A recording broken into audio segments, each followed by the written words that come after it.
Syro Malabar സഭയുടെ 5ാമത് major ആർക്കി episcopal അസംബ്ലിയുടെ ഒരുക്കങ്ങളെല്ലാം പൂർത്തീകരിച്ചു.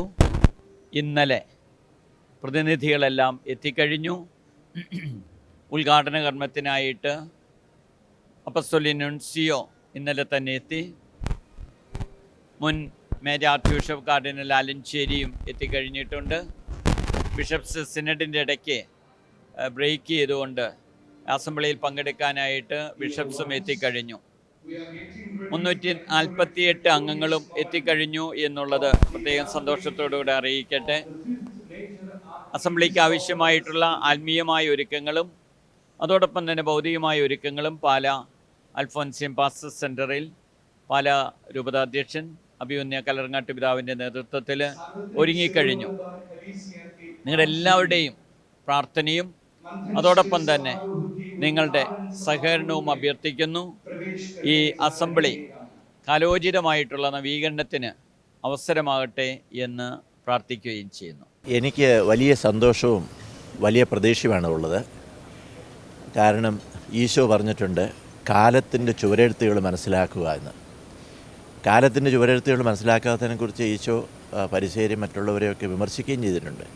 അപ്പോൾ ഈ നമ്മുടെ അസംബ്ലി സഭയുടെ എല്ലാ ഭാഗത്തു നിന്നുള്ള പ്രതിനിധികളെ ചേർത്തുകൊണ്ട് ഇന്നത്തെ കാലത്തിൻ്റെ പ്രത്യേക സാഹചര്യങ്ങളിൽ സഭ എങ്ങനെ പ്രതികരിക്കണം, എങ്ങനെ ജീവിക്കണം, എന്തെല്ലാം തീരുമാനങ്ങൾ എടുക്കണം എന്നുള്ള പ്രധാനപ്പെട്ട വിഷയത്തോടു കൂടിയാണ് ഈ അസംബ്ലി സംഘടിപ്പിക്കപ്പെട്ടിരിക്കുന്നത്. അത് ഈ പാലായിൽ അൽഫോൻസിയം പാസ്റ്റർ ഇൻസ്റ്റിറ്റ്യൂട്ട് നടക്കുന്നു. അത് പാലാ രൂപതയുടെ 75ാം പ്ലാറ്റിനം ജൂബിലിയോട് അനുബന്ധിച്ച് നടക്കുന്നു എന്ന് പറയുന്നതിന് വലിയ പ്രസക്തി ഉണ്ട് താനും. പാലാ രൂപത സിറോ മലബാർ സഭയിലെ വളരെ ശക്തമായ അനുഗ്രഹപ്രദമായ ദൈവ അനുഗ്രഹം നിറഞ്ഞ ഒരു രൂപതയാണ്.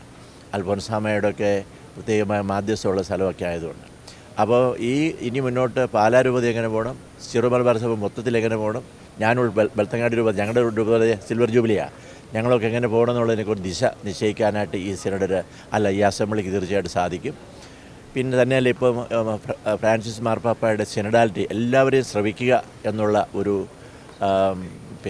ചിന്തയുണ്ട്. അങ്ങനെ മാർപ്പാപ്പ നടക്കുന്ന ആഹ്വാനമുണ്ട്. പക്ഷേ ഒരു കാര്യം, നമ്മുടെ സിറോ മലബാർ സഭയിൽ പണ്ട് മുതലേ അങ്ങനെ ഉണ്ട്, പള്ളിയോഗമുണ്ട്. അതിൻ്റെ ഒരു പുതിയ പതിപ്പാണ് ഈ മേജർ ആർക്കി എപ്പിസ്കോപ്പൽ അസംബ്ലി. അതുകൊണ്ട് അതിന് വലിയ പ്രസക്തിയുണ്ട്, വലിയ പ്രതീക്ഷയുണ്ട്. എല്ലാവരും വലിയ ആവേശത്തിലാണ്, വലിയ സന്തോഷത്തിലാണ്. അൽമായരും സിസ്റ്റേഴ്സും ബ്രദേഴ്സും അച്ഛന്മാരും മെത്രാന്മാരും മേജർ ആർച്ച് ബിഷപ്പ് ഇപ്പം ഇന്ന് നൻഷ്യോ വന്നിട്ടുണ്ട്. എല്ലാവരും വലിയ പ്രതീക്ഷയിലാണ്. അതോടൊപ്പം തന്നെ നമുക്ക് ഈ കത്തോലിക്ക കൂട്ടായ്മയിൽ ഇല്ലാത്ത മെത്രാപ്പൊലീത്താമാരുടെയും പാത്രിയാർക്കീസുമാരുടെയും ഒക്കെ അവരെ കേൾക്കാനൊരു അവസരമുണ്ട്. അപ്പോൾ നല്ല രീതിയിലുള്ള ഒരു വലിയ പ്രതീക്ഷയാണ് ഞങ്ങൾക്കുള്ളത്. അൽമായ ഒരു വലിയ ആവേശത്തിലാണ്. ഇന്നലെ മുതൽ ഞാൻ കാണുന്നത്. ഇപ്പം ഉദ്ഘാടനം ചെയ്യപ്പെട്ടിട്ടില്ല. ഇന്നലെ അതിൻ്റെ ആമുഖമൊക്കെ ഉണ്ടായിരുന്നു. അൽമായർ പുരുഷന്മാരും സ്ത്രീകളും ചെറുപ്പക്കാരും മുതിർന്നവരും എല്ലാവരും ഉണ്ട്. നല്ല പ്രതീക്ഷയിലാണ് അവർ, വലിയ സന്തോഷത്തിലാണ് അവരുള്ളത്. സുപ്രധാനമായ ഒരു അസംബ്ലി ഇത്. കാരണം 35 രൂപതകളിൽ മെത്രാന്മാരെ, അവിടെ നിന്നുള്ള എല്ലാ പ്രതിനിധികൾ ഇതെല്ലാം ആദ്യമായിട്ടാണ് ഇങ്ങനെ കൂടുന്നത്. കഴിഞ്ഞ് 8 വർഷത്തിൽ നമുക്ക് കൂടാൻ സാധിച്ചില്ലല്ലോ. ഈ അസംബ്ലിക്ക് എല്ലാ അനുഗ്രഹങ്ങളും ദൈവാനുഗ്രഹം നേരുന്നു. തീർച്ചയായിട്ടും നമുക്ക് കുറേയൊക്കെ പ്രശ്നങ്ങളുണ്ട്, സാരമൊന്നുമില്ല. അതെല്ലാം തരണം ചെയ്ത് നന്നായി കൂടുതൽ ഉന്മേഷത്തോടുകൂടി സിറോ മലബാർ സഭയ്ക്ക് മുന്നോട്ട് നീങ്ങാൻ സാധിക്കും ഞാൻ പ്രത്യാശിക്കുന്നു. ദൈവം തന്നെ അനുഗ്രഹിക്കട്ടെ.